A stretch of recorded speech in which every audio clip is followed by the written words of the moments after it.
ფილმი გადაღებულია რეალური ფაქტების მიხედვით. ბოლო გასეირნება.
გამარჯობა. გამარჯობა.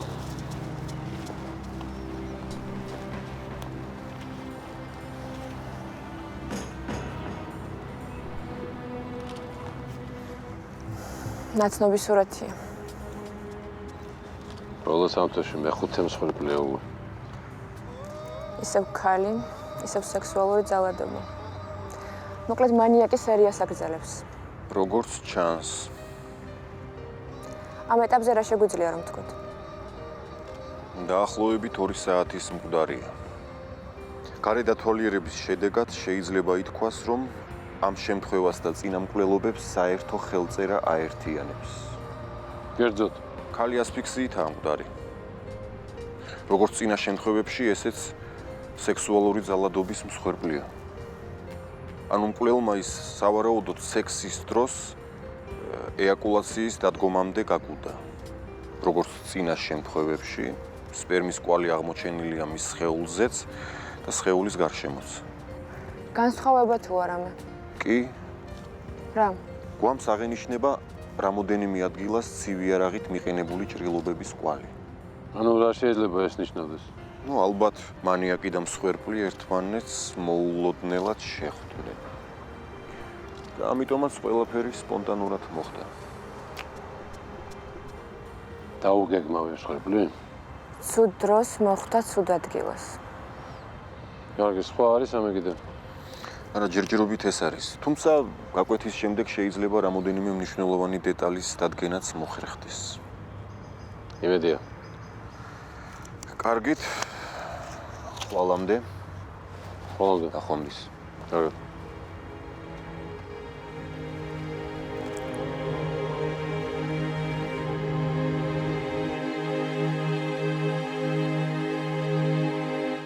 უკვე მესამე წელია, რაც მაგ ტერიტორიაზე ვმუშაობ. კონკრეტულად რა ტერიტორიას გულისხმობთ? სკვერის ახლომახლო ტერიტორიას. რა საქმიანობთ? ვერ ხვდებით? მე შეიძლება ვხვდები, მაგრამ თქვენ კითხვას უპასუხეთ. კლიენტებს ვემსახურები რა. მეტის თქმა აუცილებელია? კარგი, განაგრძეთ. უკვე ბნელოდა. კლიენტს დავშორდი და ჩერეს სკვერი მეტროსთან ვაპირებდი დაბრუნებას. ამ დროს ბალახებში გაშოტილი ქალი დავინახე.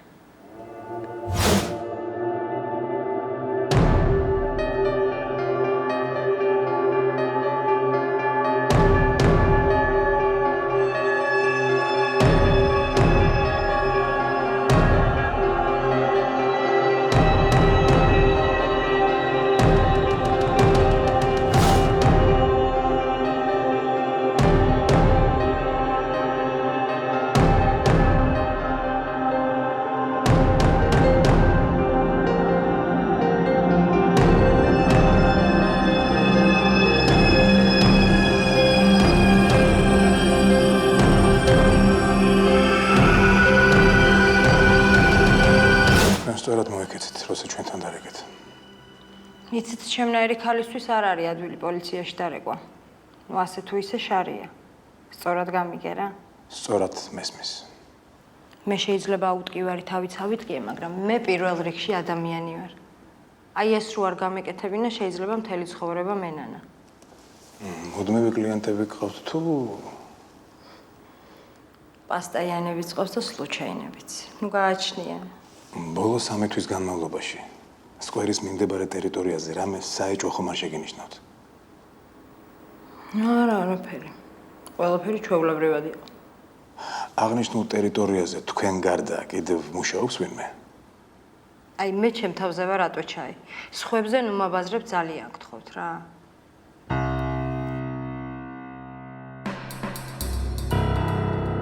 სავარაუდოდ მსხვერპლი და მანიაკი აქ შეხვდნენ ერთმანეთს.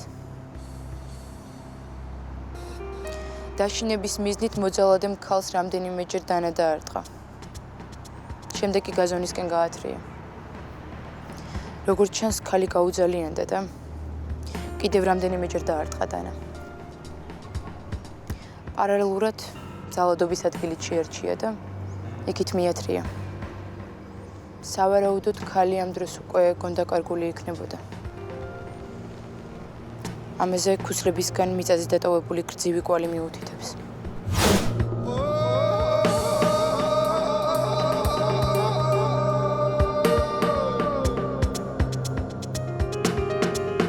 ამას მოყვა გაუპატიურება.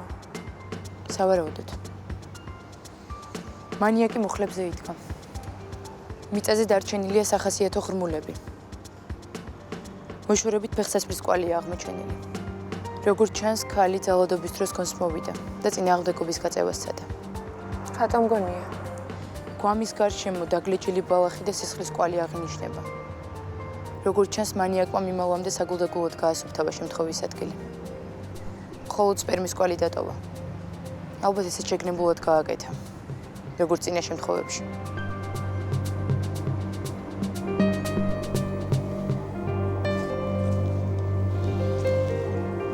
მსხვერპლი და არანაირი კვალი. იცით ეს რას ნიშნავს? იმას, რომ ხალხი შეიძლება იყოს მე-6, მე-7, მე-8. მართალია. მანიაკზე მარტო ის ვიცით, რომ მანიაკია. და კიდევ ის, რომ ამ 5 ქალიდან მარტო ერთი გადაურჩა სიკვდილს. ერთადერთი რაც ხელთ გვაქვს. როგორია მისი მდგომარეობა? მერიდონდო 2 დღის წინ გამოწერეს საავადმყოფოდან. ეხლა მხოლოდ მის თანხმობაა საჭირო მისგან ჩვენება რომ ავიღოთ. თანახმაა? ჯერჯერობით არა, თავს იკავებს. იმას თუ გავითვალისწინებთ, რაც გადაიტანა, არც მიგვირს. არა და ერთადერთია, ვინც მანიაკს პირისპირ შეხვდა. მასთან გასაუბრება ბევრ რამეს მოგცემდა.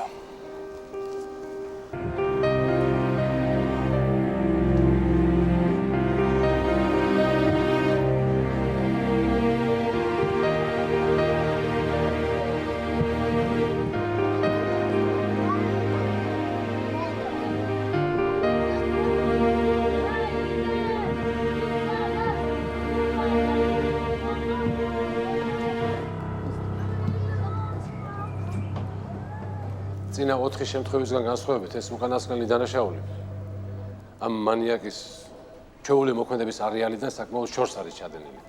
ქალაქის მეორე ბოლოში. ალბათ სიფრთხილე გამოიჩინა და გართულებებს მოერიდა. 5 მკვლელობა ერთი და იგივე ადგილას ცოტა არ არის. მანიაკისთვისაც კი. მეორე განსხვავება. სხვებს აღენიშნება ცივი იარაღით მიყენებული ჭრილობები. ეს სიახლეა. და მესამე განსხვავება. ის არასოდეს აშიშვლებდა მსხვერპლს და მით უმეტეს არ მოსავდა სიკვდილის შემდეგ. არა და ამ შემთხვევაში მსხვერპლს ცელოფანი ქონდა შემოხვეული. ტანსაცმელიც არ ნაპოვნი შემთხვევის ადგილას. წინა 4 შემთხვევაში მსხვერპლის დარწვა დაფიქსირებულია, მაგრამ არ ხდიდა. ეს ჩემი აზრით ორ გარემოებაზე მიუთითებს. ან დამნაშავე სხვა არის, ან მოძალადემ თავისი ხელწერა განზრახ შეიცვალა. მესამე გარემოება გამოგრჩა. რა? შესაძლოა მანიაკი მსხვერპლს უკვე ასე უცნაურად ჩაცმულს წააწყდა. დააკვირდით ტანზე შემოხოლ ცელოფანს. რამოდენიმე ადგილას აშკარად ეტყობა დანის ნაკვალევი. ესე იგი, როცა დანა დაარტყეს, ცელოფანი უკვე შემოხოლი ჰქონდა. არგუმენტი მიღებულია. რადგან მსხვერპლს სისხლის დენა აღენიშნება და მოძალადესთან უშუალო კონტაქტში იყო, ესე იგი სავარაუდოდ მანიაკის ტანსაცმელზე სისხლის კვალი უნდა დარჩენილიყო. მაგრამ ასეთ მდგომარეობაში მიმალვას ვერ მოახერხებდა. სკოლის ტერიტორია უნდა შევისწავლოთ. დასუფთავების სამსახური გააფრთხილეთ, რომ ჩვენს მისვლამდე იქაურობას ხელი არ ახლან. უნდა გაგრძელდეს მუშაობა ყველა მიმართულებით. და პირველ რიგში მსხვერპლის ვინაობა უნდა დავადგინოთ.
რა არის? სპერმის ნიმუშში წითელი კვალი შეინიშნება. ეს რაღაც სიახლეა. ჯერჯერობით ამოუხსნელი. რა შეიძლება იყოს? ზუსტი პასუხისთვის უცხო სხეულის ქიმიური ანალიზია საჭირო. ასევე უნდა გადავამოწმო ამოღებული სპერმის ნიმუში ემთხვევა თუ არა სხვა შემთხვევებისას ამოღებულ სპერმის ნიმუშებს. დნმ-ით ხო? რა თქმა უნდა. მსხვერპლის ვინაობა დადგინდა? არა, ჯერჯერობით ახალი არაფერია. რთული საქმე ჩვენს.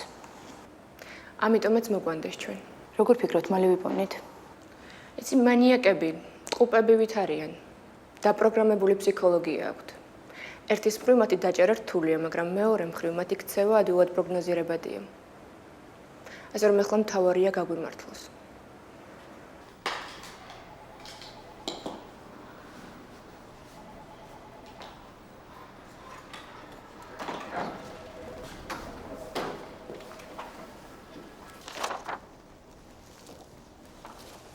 ეს რა არის? 1 საათის წინ საპატრულო პოლიციაში შემოვიდა განცხადება მოქალაქე ეკა მინდაძის გაუჩინარების შესახებ.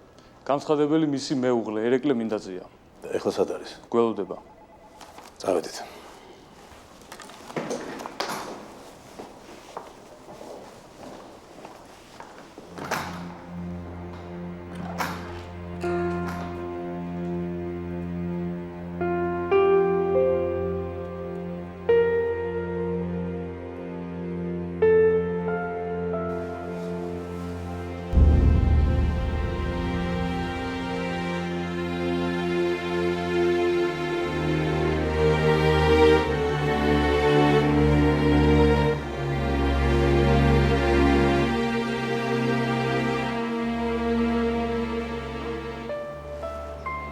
შოქშია. სამი სახის დანაშაულს ვერ ვიდა. ნარკოტრაფიკი, ძალადობა ბავშვებზე და ქალის გაუპატიურება. მე არაპუნქტუალურობასაც დავამატებდი. დასკვნა უკვე არის? გაკვეთამ დაადგინა, რომ ქალის გარდაცვალების მიზეზი ასფიქსია. სისხლის კვალი? სცივი არაღით სავარაუდოდ დანით არის მიყენებული. თუმცა ჭრილობები იმდენად უმნიშვნელოა, რომ სიკვდილის მიზეზი ეს არ უნდა იყოს. გასაგებია. სხვათა შორის წინა შემთხვევებისგან განსხვავებით, სპერმის კვალი აღმოჩენილია ორგანიზმშიც. ეთყობა ეს თქვენი მანიაკი უწინდელივით თავის ქმედებებს ვერ აკონტროლებდა. ეს მისი საქციელი სპონტანურობაზე მიუთითებს. რაც შეეხება ამას, კიდევ არის რამე? კი ბატონო. პირის ღრუში აღმოჩენილია ძაფი. ძაფი? ხო, ძაფის ფრაგმენტი. საინტერესოა როგორ მოხდა ის პირის ღრუში. ნიმუში გადაგზავნილია უკვე ექსპერტიზაზე და ასე რომ პასუხიც მალე იქნება. იმედია ახალი სამხელები წინ წაწევს გამოძიებას. რა ვიცი, უკვე დრო არის.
ბოლოს როდის ნახეთ თქვენი მეუღლე? თილას სამსახურში გავაცილე. სად მუშაობდა? აფთიაქში, ეკა ფარმაცევტი იყო. და მას შემდეგ აღარ გისაუბრიათ? კი, საღამოს დამირეკა და მითხრა, რომ სამსახურიდან მშობლებთან წავიდოდა და იქ დარჩებოდა. მშობლები საცხოვრობენ? დიდუბეში. განაგრძეთ შეიძლება. ეკა ხშირად რჩებოდა დედასთან. ამიტომ ეს არ გამყვირვებია. მაგრამ დილით ჩემმა სიდედრმა დარეკა და ეკა მოიკითხა. შევეცადე პანიკას არ ავყოლოდ, ძებნა დავიწყე. ყველას დაურეკე. ყველა შესაძლო ადგილი დავიარე, მაგრამ ერთად მივაგენი. როცა მივხვდი, რომ ძებნას აზრი არ ქონდა, პოლიციაში განვაცხადე. რა შეგიძლიათ მითხრათ მომხდარის შესახებ? შოკში ვარ. რამდენი ხანია ცოლ-ქმარი ხართ? 2 წელია. თქვენს ურთიერთობაზე რისი თქმა შეგიძლიათ?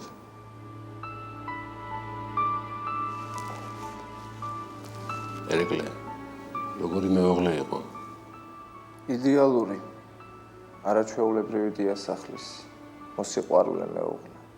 ერთადერთი პრობლემა მქონდა, შვილი არ უჩნდებოდა.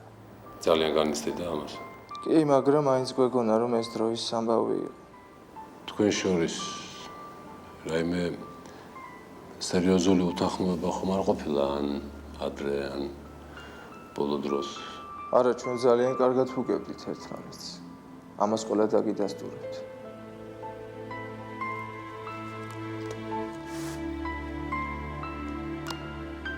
ძალიან მსახურობ.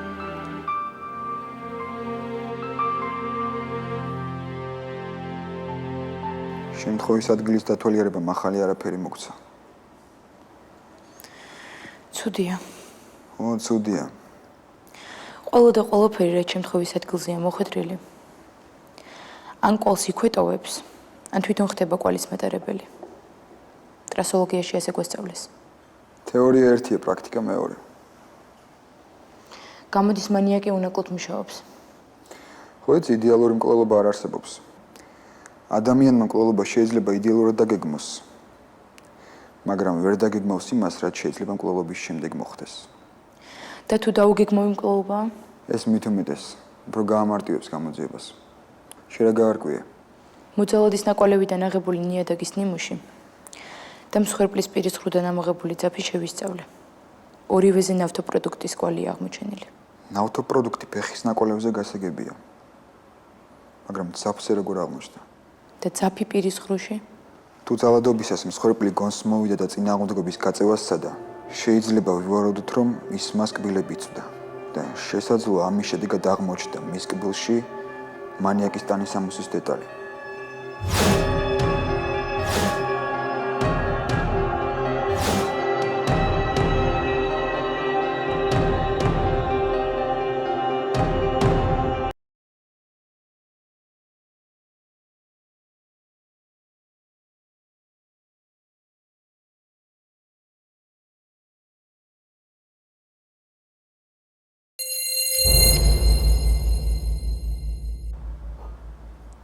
რა იყო?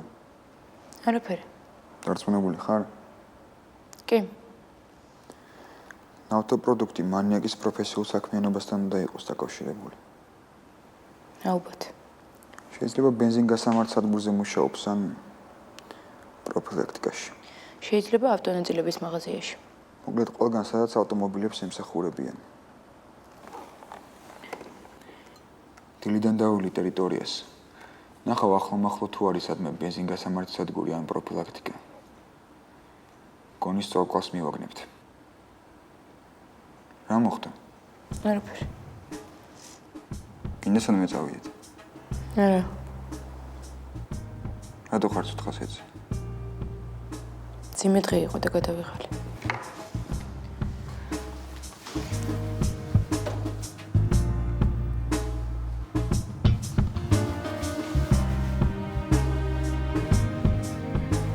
რა გჭირს? არ ვიცი.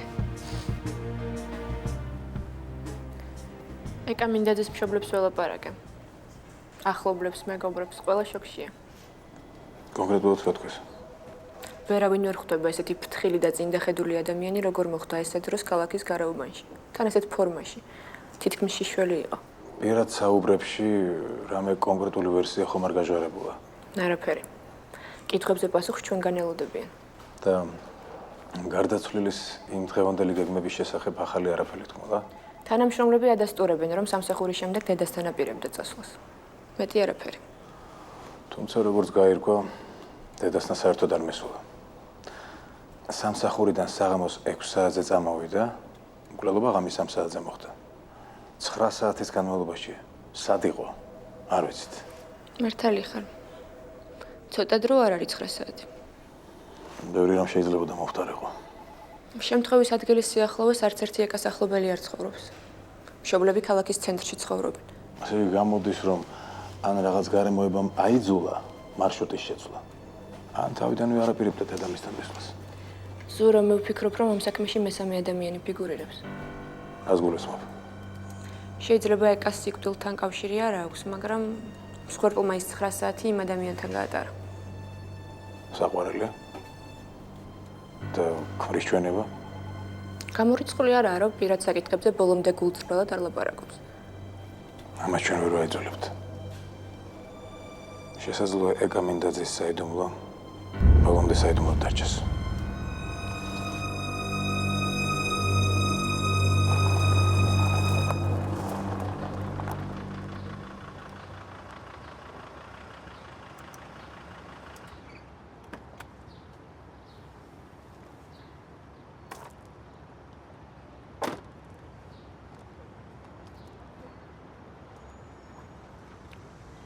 ესეთებიც ფუჭდება? რა ჭირს? საბურავია დაშვებული. მოგე.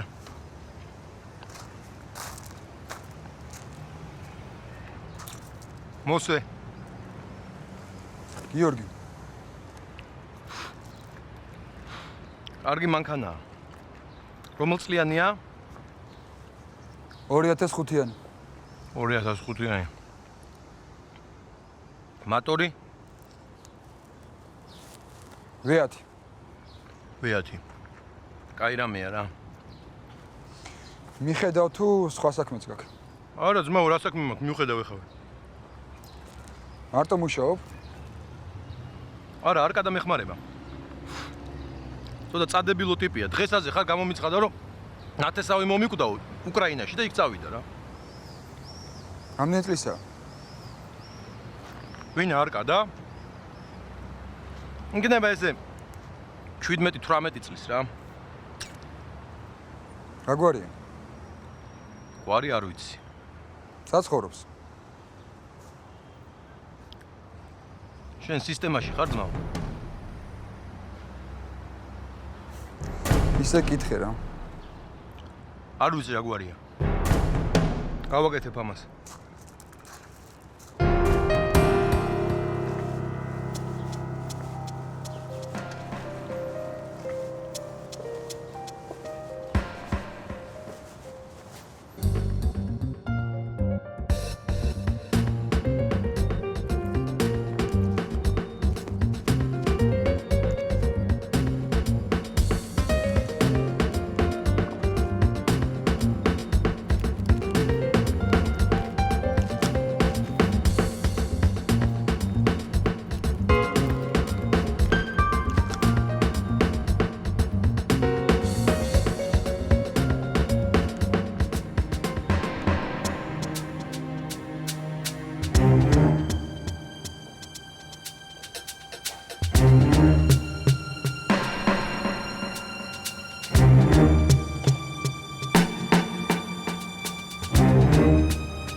ეს ვისია?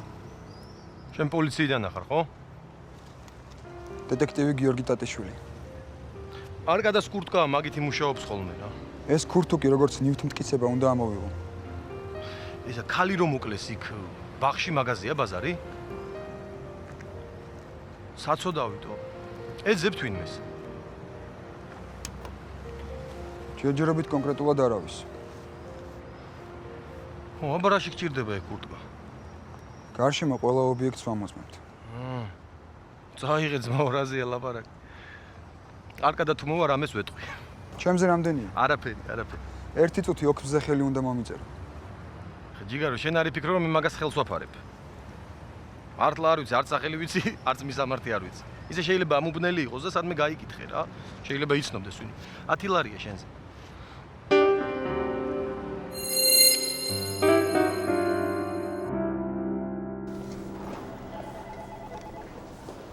გამარჯობა. ბატონო აკაკი. მე უკვე მზად ვარ უფრო საპასუხისმგებლო სამუშაო შევასრულო. მე? იქნებ ბატონ ზურას უთხრა ამის შესახებ.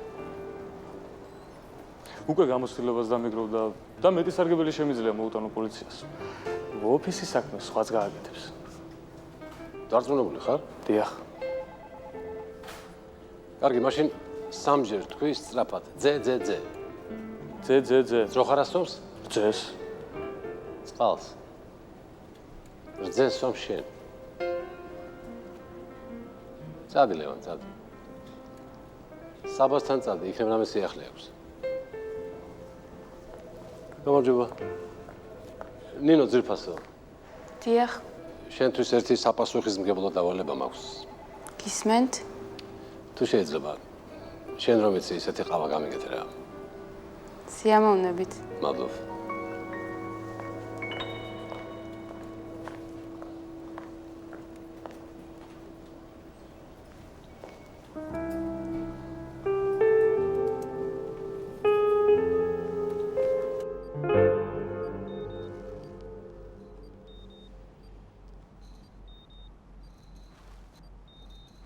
აბა სამჯერ გაიმეორე. ძე.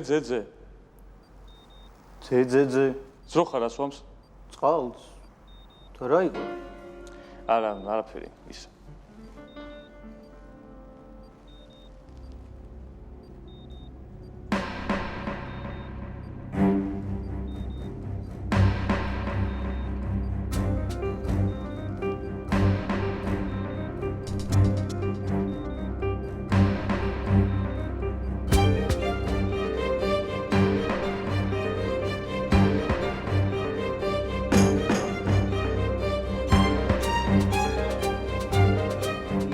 წადი, აკაკის დაუძახე.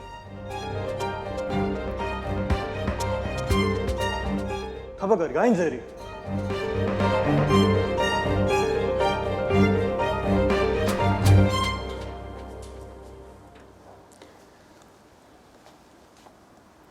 როგორ ახ? კარგად, ჩვენ? მეც კარგად. კვლევის შედეგები არის უკვე? კი. ბოლოს სპერმის ნიმუში არ ემთხვევა წინა შემთხვევებისას ამოღებულ სპერმის ნიმუშებს. რაც შეეხება წითელ ნივთიერებას, ის გუაშის საღებავია. გამოდის, რომ სერიული მკვლელი არაფერში უაშია. ბოლო დანაშაული ვიღაცამ ჩაიდინა. ასე გამოდის. მაგრამ გუაშის საღებავი როგორ აღმოჩნდა სპერმაში? ვერაფერს გეტყვი. ეს რა არის? ქურთუკია. ერთ-ერთ პროფილაქტიკაში აღმოვაჩინე. საეჭვოდ მომეჩვენა და წამოვიდა. საეჭვოდ რატომ მოგეჩვენა? საყელო აქვს დაზიანებული. ფიქრობ, რომ ხო, მინდა დაზარალებული სპირის ზღუდან ამოღებულ ცაფის ნიმუშია და რომ იქნებ გაგვიმართლოს. კარგი. ეგ დიდ დროს არ წაიღებს.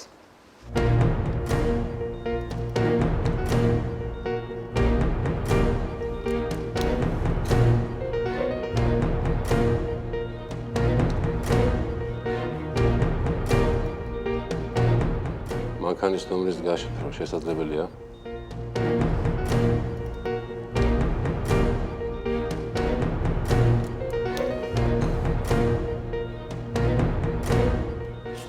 საპატრულო პოლიციას დავუკავშირდი, მფლობელის მინაობა დაადგინე. მიდი.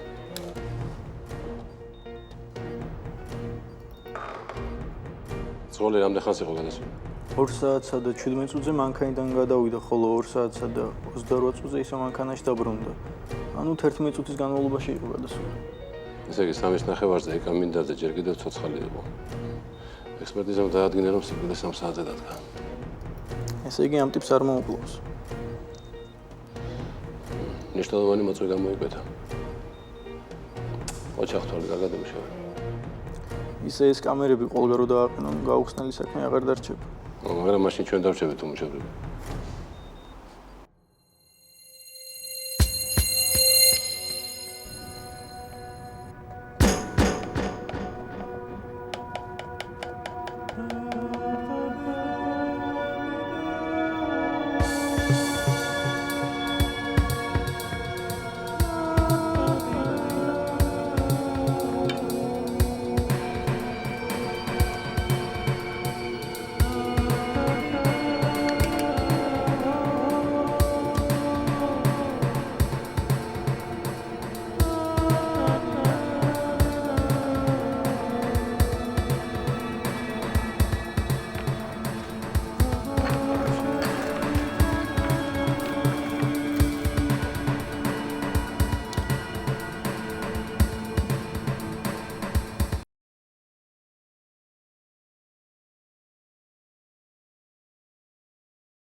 გამარჯობა.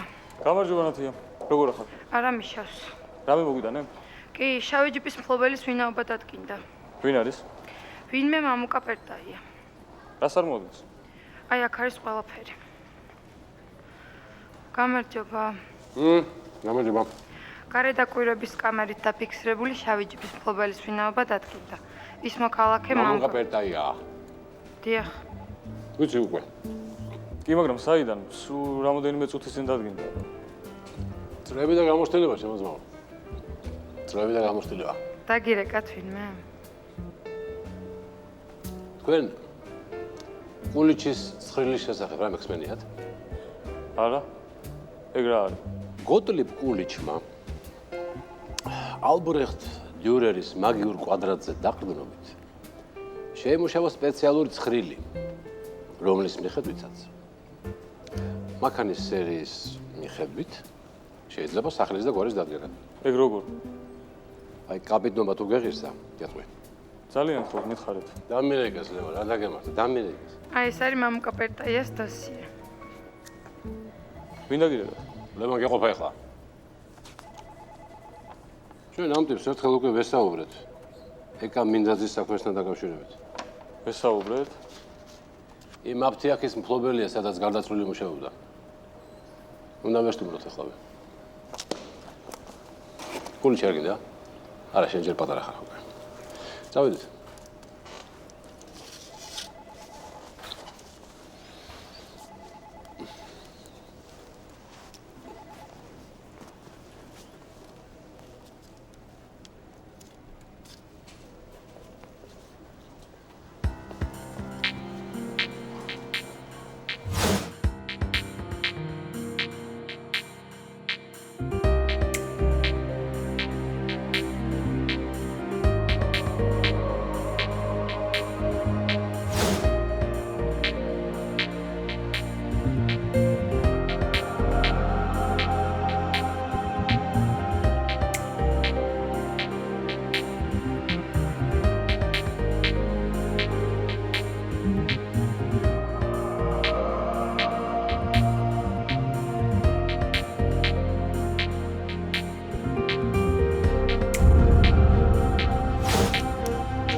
ვარ დავიგვიანი.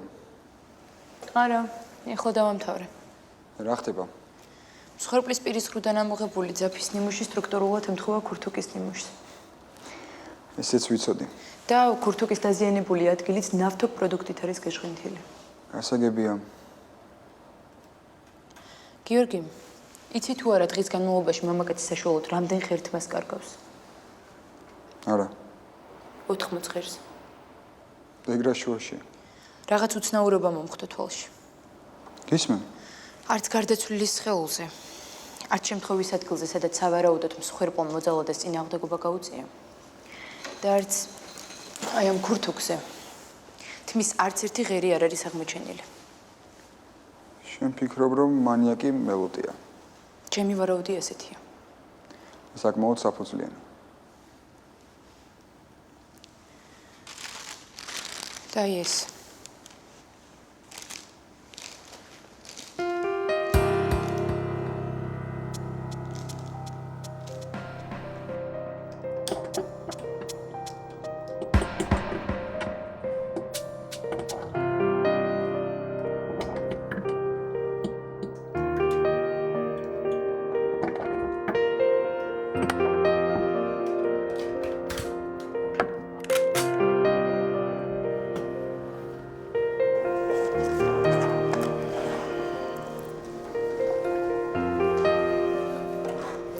ეძახდით? ის პიროვნება დადგინდა, ვისთანაც ეკა მინდაძე სიკვდილამდე ცოტა ხნით ადრე კონტაქტი ჰქონდა. ვინ არის? მამუკა პერტაია. იმ აფთიაქის მეპატრონე, სადაც ეკა მუშაობდა. ესე იგი უნდა მოვძებნოთ. წავიდნენ უკვე ლევანი და აკაკი. შენ რა გაარკვე? ორი ამბავი მაქვს, ერთი ცუდი, მეორე საინტერესო. რომლით დავიწყო? ცუდით, რა თქმა უნდა. შემთხვევის ადგილზე აღმოჩენილი სპერმის ნიმუში არ ემთხვევა სერიული მკვლელის სპერმის ნიმუშს. ესე იგი მინდაძე სხვა მოკლა. ერთ-ერთი მთავარი სამხელი ამაზე მიუთითებს. კარგი, საინტერესო ამბავს რაც შეეხება. ერთ-ერთ პროფილაქტიკაში ქურთუკი აღმოაჩინა, რომელიც ვინმე არკადას ეკუთვნის, რომელსაც საყელო აქვს დაზიანებული. მერე? ანალიზმა დაადასტურა, რომ ქურთუკის ნიმუში ემთხვევა გარდაცვლილი სპირისღრუში აღმოჩენილი ძაფის ნიმუშს. ესე იგი, არკადა უნდა მოვძებნოს. არკადა უკრაინაშია, სამაგიეროდ მოსია თბილისში. მოსე ვინაა? ის ვინც პროფილაქტიკაში დამხვდა და ქურთუკში, რომელიც მისი თქმით სხვას ეკუთვნის, დანაა აღმოჩენილი წარწერით მოსე. სრულად დარწმუნებული ვარ, მოსე ამ საქმეში გარეულია, უნდა დავაკავოთ. მე გვაქვს საკმარისი საფუძველი. შენ როგორც ამბობ, ის ქურთუკის სხვას ეკუთვნის. ამას თვითონ ამბობს, მისი არც გვარი იცის და არც მისამართი. თანაც ისიც ძალიან საეჭოა, რომ მაინც და მაინც ეხა წავიდა უკრაინაში. შენ ფიქრობ, რომ თვითონ გამოიგონა? დარწმუნებული ვარ. კარგი, პროკურორს დაველაპარაკები. გისმენთ? ხო, აკაკი, რა ხდება? არა, არც სახლში დახვდა, არც სამსახურში. თანამშრომლები ამბობენ, შეიძლება საგურამოში წავიდეთ სულთანო. უნდა გადავამოწმოთ. დამხმარე ჯგუფი დამჭირდება და პატრულთან კოორდინაცია, მეტი არაფერი. კარგი. უკაცრავად. დიახ? შეიძლება თქვენთან საუბარი. კი, რა თქმა უნდა. დაბრძანდით.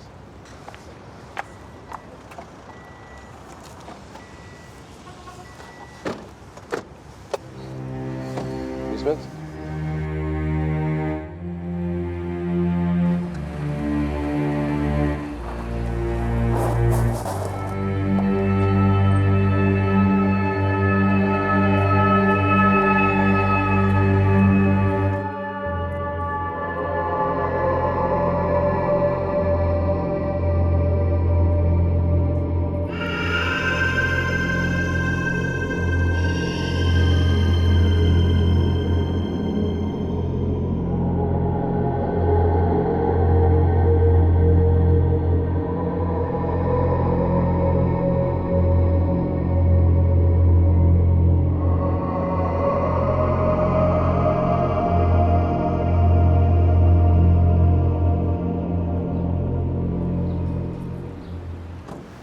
ეკა და მამუკა საყვარლები იყვნენ.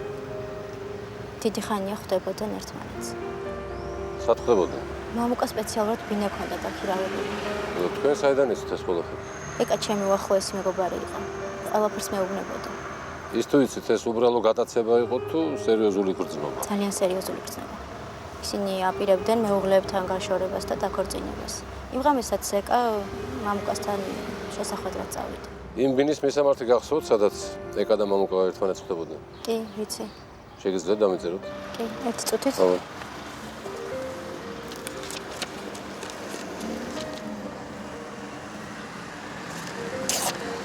აი, დიდი მადლობა.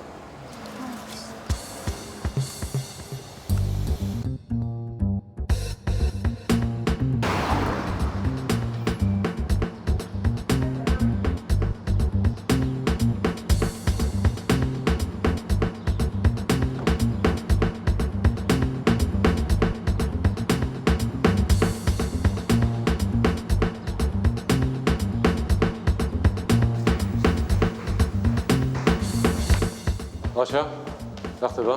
სახლის მაცხოვრებლებმა გამოგვიძახეს. ერთ-ერთი ბინიდან გასროლის ხმა გაიგეს. რომელ სართულზე? მესამეზე. მესამე? დიახ. წამოდი ჩვენ ციხე მივდივართ.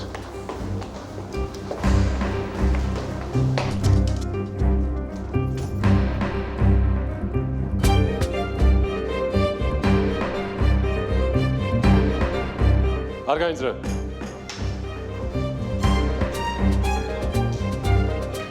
ეკას სიკვდილი ვერ ვაპატე.